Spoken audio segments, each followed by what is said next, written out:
The Irene Dunn, Fred McMurray Show. Starring Irene Dunn as Susan and Fred McMurray as George. Together in the gay, new, exciting comedy adventure, Bright Star.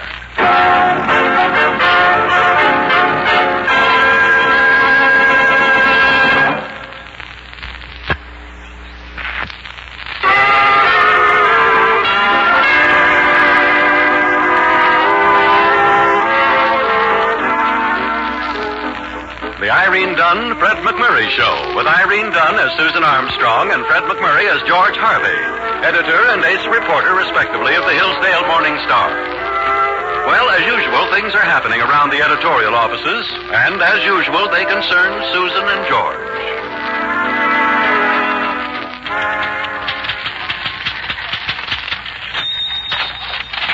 Susan, I want you to listen to this. Throw it in the basket, George. I'll check it for spelling after lunch. Agreement between Susan Armstrong, hereinafter referred to as the party of the first part, and George Harvey, hereinafter referred to as the party of the second part. Whereas the newspaper institution known as the Hillsdale Morning Star... Stop right there, George Harvey. Hereinafter referred to as the party of the second part... If this is another scheme on your part to become a partner in this newspaper, the party of the first part says no. 50% of the stock and an equal voice in the business. That's all I want. Now, just sign here. No, George. Hereinafter referred to as... This is my newspaper. My father left it to me because he believed in me, and I'll make a success of it if it kills me. You've been looking rather peaked lately, Susan. Everybody else says I look better than I ever did. No deal? No deal. I quit. Go to lunch. I resign. Have a nice sedative with your dessert. I'm on a diet. Hey, boss, there's a guy out here claims he's done everything. I don't claim, I am. Well, anyway, here he is, folks. Give him a big hand. Beat it, kid, before you get the back of my hand. Hit the grit. I'm looking for the editor of this rural rag. I am the editor of the Hillsdale Morning Star. And Hillsdale, population over 80,000, is the county seat. I happen to be Shock Powers, next middleweight champion of the world. Well, I'm sorry, Mr. Powers, but we don't print rumors. Last week, your paper said I had a cream puff left. Well, you don't look like a man down to his last cream puff. You don't look like a man, period. What? Well, get a load of this. Look out. George! Throw it right at me, Willie. George! Oh, George. Oh, why did you hit him? Chunk of beef like that, it's a challenge. Well, just don't stand there. Get some water from the cooler. I don't slug people unless I'm in the ring. Thought he was going to hit me. You thought? Self-defense. George. George. Say something. Give me that water. He'll be himself in a minute if that's something to look forward to. Give me that cup. You don't like this sports editor? He isn't a sports editor. Somebody else wrote that story about you. George. George, can you swallow this water? Maybe we ought to cut it with something. Oh, you think you're so terrific. I just hope that champion knocks you out next week. You want to bet? No. Oh, he's opening his eyes. Proves he's got muscles in his eyelids, anyhow. George, are you all right? Yeah, I'm okay. I can get up now. You want to keep your shoulder up, your chin down, and your opinions to yourself, you swivel chair athlete? Next champion, huh? Comes Thursday? Sucker puncher, huh? In your case, yeah. Okay. George! Boy, that baby jabbed with his chin.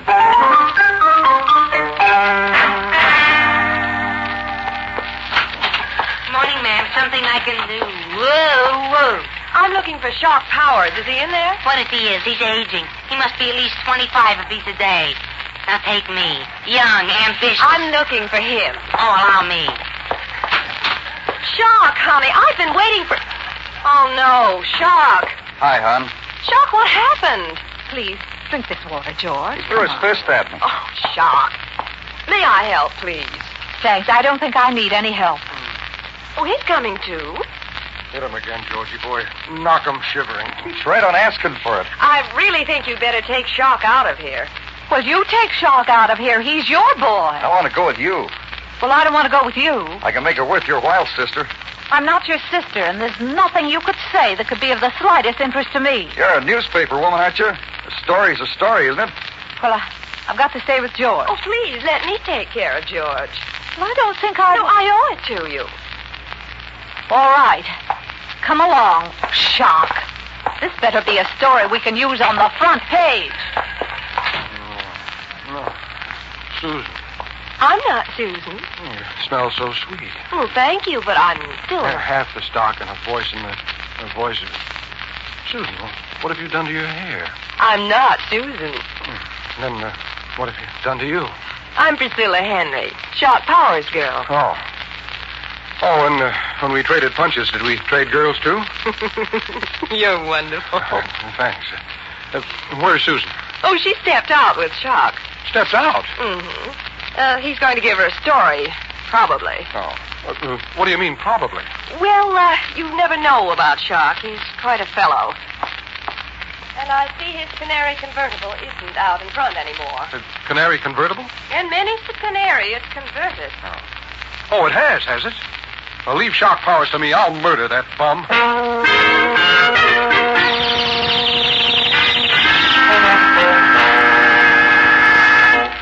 And then it started to rain. That fancy car. You couldn't raise the top. No reason for you raising yours, Miss Susan.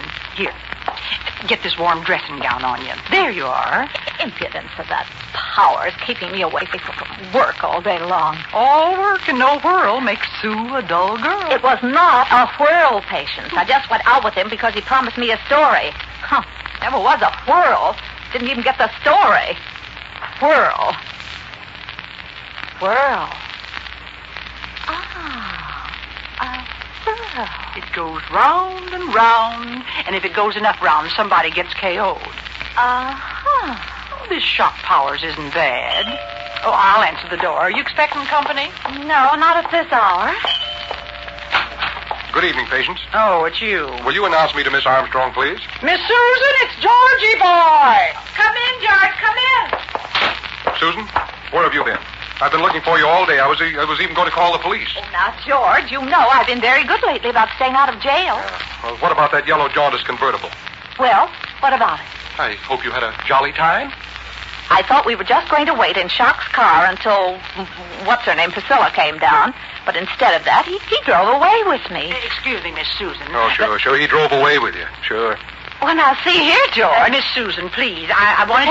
Patience. I said you were excused. Yes, but what do you want me to do with these muddy shoes you wore home?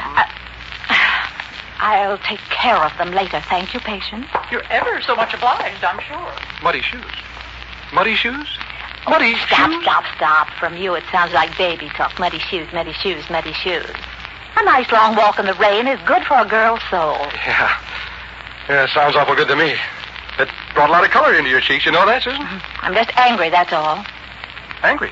No, at me? Well, not at me. Well, a little, yes. I'm sorry, Susan. You know how it is. I think so, George. My jalopy, his big, powerful $6,000 convertible. Oh, it's transportation. Yeah. That dress you're wearing, it's transportation, too. This? Yeah, it sure sends me. I've never seen it before. Have I? Oh, it's a house coat. Oh, I didn't notice it. You see, my dress was drenched. Well, that's rain for you, isn't it? My hair. Just look at it. I am looking at it. Susan, did you ever look at a person you've known a long time and begin to see a stranger there? Things about the eyes and the mouth and, well, things you never saw before. There's a stranger there. It gives you a queer feeling. I don't know. I don't think I've ever done that. No. Why? Well, I look at you that way sometimes. Like now, perhaps? Yeah, like now. And when you don't think I'm looking at you in the office. And what do you see? You. Oh, no stranger. Yeah. You're always you somehow. That may be because you know me better than we both think. Yeah, maybe. I got it! Well, somebody better get it before it drops in there for a double. Hello. Miss Armstrong, this is Clifford. Clifford? Do I know a Clifford? Better known to the trade as Shock Powers. Oh, I'm glad you're better known to some people. Look, I'm feeling pretty ashamed of myself after what happened today. I should think you would be. I'd like a chance to apologize and to, tell you something. Something important. Yes, so you say, Mr. Powers. Powers? This is on the level, Susan. You may call me Miss Armstrong. Is that Palooka first naming you? Oh, hush, George. Is that cornball reporter bothering you? Give me that telephone. George, stop it. Susan? Miss Armstrong. Oh, is that you, Punchy? Shut up, Stanley. Go find Dr. Livingston. He's lost someplace in Africa. You get lost likewise. You listen to me, Rosin Pants.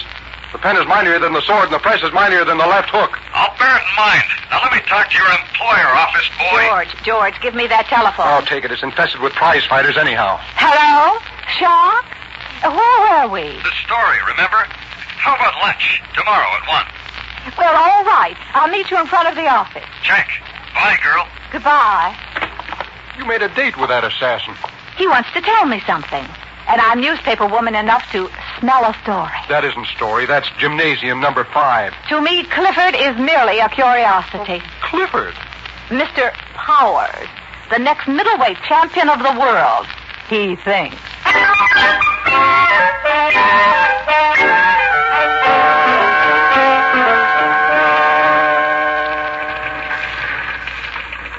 Clifford. On the level, Sammy, that's the cauliflower's name. You ought to be able to murderize anybody by the name of Clifford. You know, Sammy, you've got a certain psychological point there. Plenty of sleep, fresh air, exercise. You could kill him. Sure. Former star fullback like me. Sammy, just feel these thigh muscles. Granite. Feel these biceps. Ow, not so hard. Well, a little training and sparring, and you'd be in the pink. Yeah. Sammy, do me a favor. Telephone Ed Chalmers at the Businessmen's Athletic Association and tell him to call me back after 5. He said after 5. Use the phone in the other office, Sammy. I'll take this. See you in the Golden Gloves. Morning Star, George Harvey talking. George, this is Priscilla. Who? Oh, Shock Powers girl. How are you, Shock Powers girl? Well, alone in a strange town. Shock isn't having lunch with me for some reason. I sort of hoped you'd fill in on this short notice. Oh, well, no, Priscilla, I've got to work. I'm sorry. Oh, you've got a date with Susan, I suppose. No, I do not have a date with Susan. Shockster. What? Sure, I'll have lunch with you. Oh, wonderful. Pick me up at the training camp? Right. 10 minutes? Right. Wonderful. Bye. Right. And a left, and a right, and a left, and a right.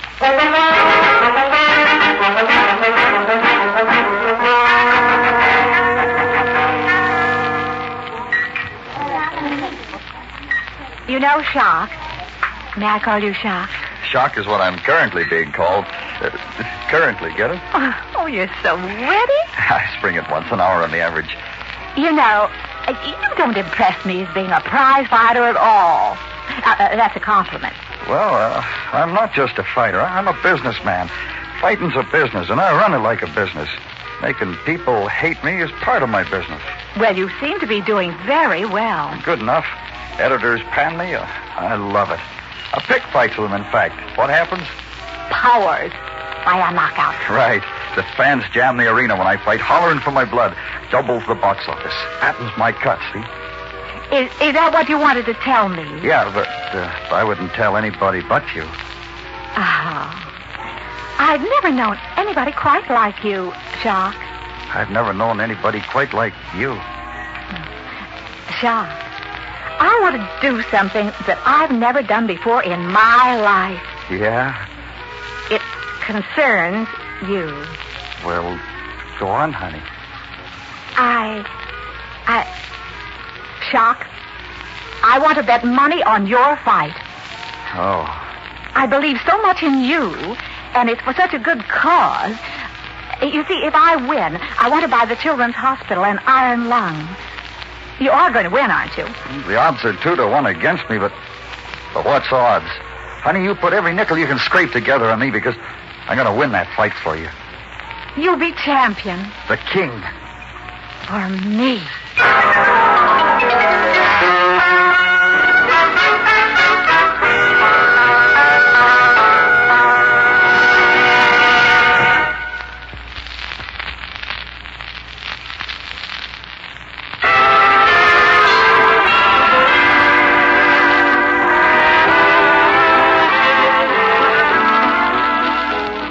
Now back to our two stars, Irene Dunn and Fred McMurray, and the second act of our story.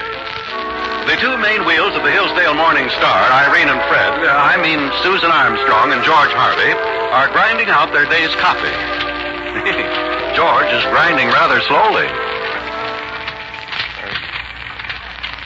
Now, I don't have to stand for this. I'd rather hire a wagon and sell watermelons. Quiet, George. I'm trying to check this copy. These typewriters, why am I issued a lobster trap to work on? There's nothing at all wrong with that typewriter, George. You're just in a temper, that's what it is. I have the evenest disposition in this office, and you know it. You've had a mad on ever since you came in this morning. Yeah, ever since you came in this morning late. Well, I missed the bus. You...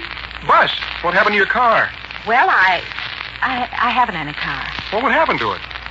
Well, I sold it. You sold it? Economic stabilization. Oh. And another thing. Where was my paycheck this morning? And where was everybody else's paycheck this morning? This is the day we're supposed to get paid, isn't it? You'll get paid. You'll get paid. Yeah, well, what about my lunch? How am I going to borrow money from Sammy if he doesn't get paid? I noticed you're reading well. And what brought that on, George Harvey? The way you've been carrying on with this shock powers. Carrying on? Yeah. Those are fighting words, Junior. Lunch, dinner, supper, dancing, movies. Come late to work, knock off early. You look awful. What about you and that blonde Venus you've been dating? Priscilla? Priscilla.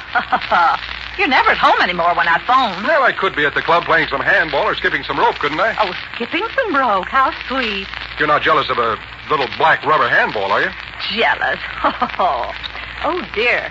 Excuse me. I'm late for lunch.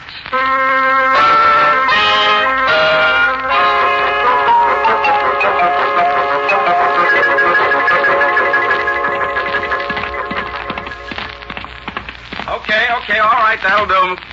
It's enough on the punching bag. Now a little shadow boxing and a half-mile jog around the track. You can hit the showers for today. How's it going, boy? Great, Ed. Feel like $1 million, tax-free. Oh, you're in shape, George. I never felt this good even in college. You'd have been a good, rugged heavyweight fighter if you'd have started on time. You really think so? I know it. Say, how you betting on the fight Thursday? My dough's on the champion. I don't know. That Shock Powers is a rugged boy. No. My 50 to your 25 on the champ. That's a bet. I'll tell you what. I'll show you. Make that an even dollar to your half.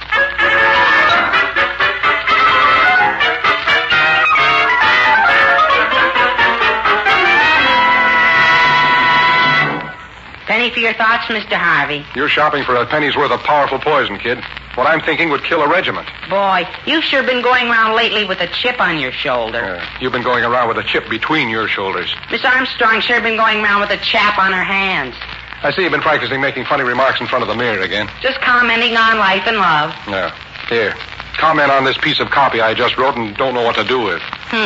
Shock Powers, merely middling middleweight challenger, now supposed to be training for his bout at the arena tomorrow, is training on soft music and subdued lights when it's hard fists and calcium lights he ought to be concerned with right now. Yeah. Bit of chit-chat for the keyhole trade, I thought. What's the matter with it? You're grinding an axe in our paper. Do you expect me to take Shock Powers' insults lying down? Well, that's the way you've been taking them, but flat. Yeah? Well, I'm changing all that. Oh, you invented a way to fall down vertical. All Mr. Powers has to do is get just that much on a line. You're making awful thin lips, Mr. Harvey. Except if Shock gets on a line. Then I make fat lips. On him.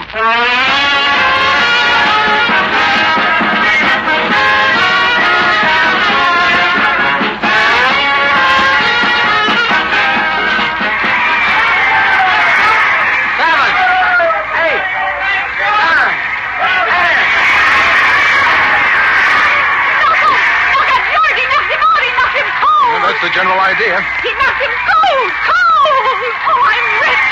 Yeah, like a church mouse. But I'm rich. I had my money on the champ, and the champ won. I'm rich, I tell you. I thought you'd bet on Shock. No, that prize clown. I'm rich, George.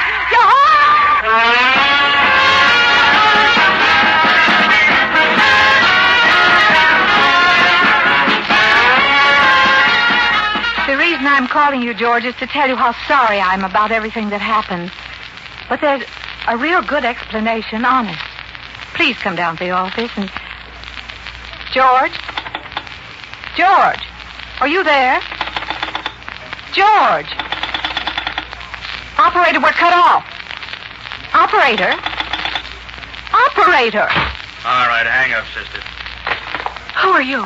You watch this dog go. Max, take the other dog. I asked you men who you are. What do you want? The phone's dead, sister. We killed it. What's this about? About keeping Shock Powers out nights, breaking his training. Fighter's got to keep his mind on his work if he wants to keep his pants off the rosin. The champ didn't knock Shock Powers out in the first round last night. You did. That's the silliest thing I ever... Shut up. Now, we're not kidding, sister. We know you had a lot of money on the champ, rooting for Powers, betting on the champ. That's bad manners. You can get your knuckles wrapped with a ruler. But if Shock wants to have dinner with me now and then, that's his business. It's our business. We had a big stake in Shock last night. The wad was on Powers to win. You were taking all you could cover on Powers to lose. What kind of dame are you, playing a pal to lose? He's not my pal. I've got a pal. You let Shock take you to dinner? Well, he can take it off his income tax. Entertaining the press. And I'm glad I made him lose. It'll teach him not to go around punching my favorite reporter. Now, you three sinister characters just crawl back in your whodunit movie roles and stay there. Go on. Scat. Well, go on. Not the silencer, Max. Half the time it won't work. Now, wait. It's all over. Just so's you know it. No, I mean, Shock's learned his lesson now, and he'll know better next time and make even more money for you. Yeah. Hey, come up close, Max, so the body muffles a shot, will you? Look, if anything happens to me, people know it was on account of Shock Powers. That's right. And they'll know it was because he lost. Uh-huh, that's right. Well, do you want that? So it won't happen again, yeah. But Max? You wouldn't shoot a woman. Max would. Well, now, wait, just a moment. Just time out. Now, Susan, we were cut off and I've been... George, be careful. Hey, what is this? Close the door, Melonhead. Don't start anything, George. The one there called Max has a gun. A gun? You got a license, Mac? Max with an X. Marks the spot where the body is found. Yeah, you better take Melonhead first, Max. Muzzle in his ribs to muffle a shot. Oh, hey, stop Wait that. for a streetcar to go past, Max. What's this all about, Susan? Shock Powers. They say he lost the fight on account of me. Yeah, she says so, too, so we're all agreed on that, okay? What's it worth to you boys to call this thing off? We ain't trading. Well, this is a newspaper office. The press all over the country won't like this. They don't like anybody clubbing us around. No, if you hurt us, they'll blame Shock. Yeah. Why, he's clean. We're the dirty kids. I believe this is your streetcar, folks. Oh, now listen, boys, this gets you nothing. Ready, Max? Susan. Oh, Shock, come in. Shock, come in and welcome. What's the idea, Conrad? They took us, didn't they? That's what I hear tell. Well, she made you lose and bet against you, didn't she? I didn't realize it until last night. I've been having my eyes opened. There she is, Shock. Why'd you do it, Susan? Anyone who takes a punch at a defenseless reporter has to deal with me. But you made me lose and you bet against me. That's two things you did. Well, you took two punches at poor George here. You really like funny face here, don't you? Let's have the gun, Max. Don't you dare hurt George with that gun. Hey, look, maybe just a little friendly pistol whipping, huh, Shock? The gun, Max. Thanks, Max. Fall down, Max. Hey, Shock, whose side are you on anyway? Come on, Georgie, let's clean house.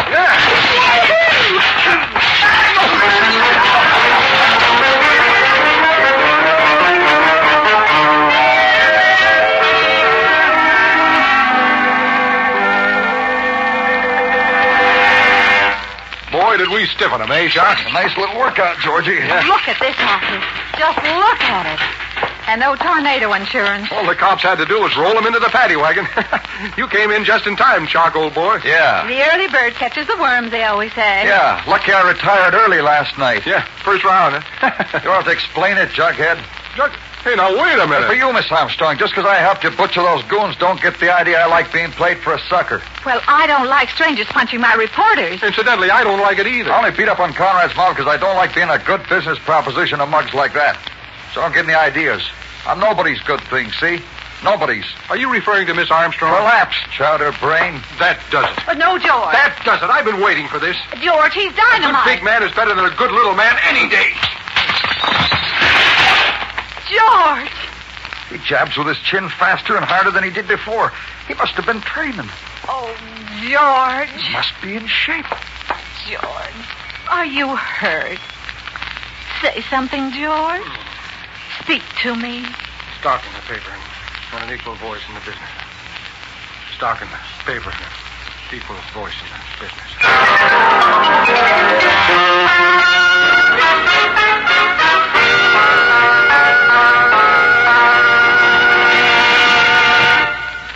Our stars, Irene Dunn and Fred McMurray, will be back in a moment.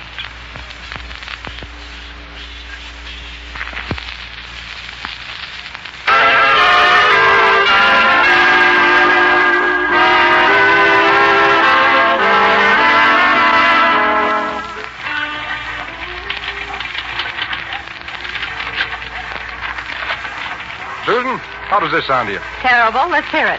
The stunning first-round KO of Shock Powers in Thursday's title go at the arena won't be held too much against the Shocker. He made the mistake of thinking he could burn the candle at both ends and still last the fight. It won't happen again, Shock. We're with you to a man. George, what's that saying about burning the candle at both ends, huh? Oh, that? Well, it's just a manner of speaking. Oh, a manner of speaking. Yeah, a figure of speech. Signifies let's live. Oh, Susan, how about dinner tonight? By candlelight, huh? convinced me. Well, I know a place where they have U-shaped candles for burning at both ends. What do you say? I'm convinced.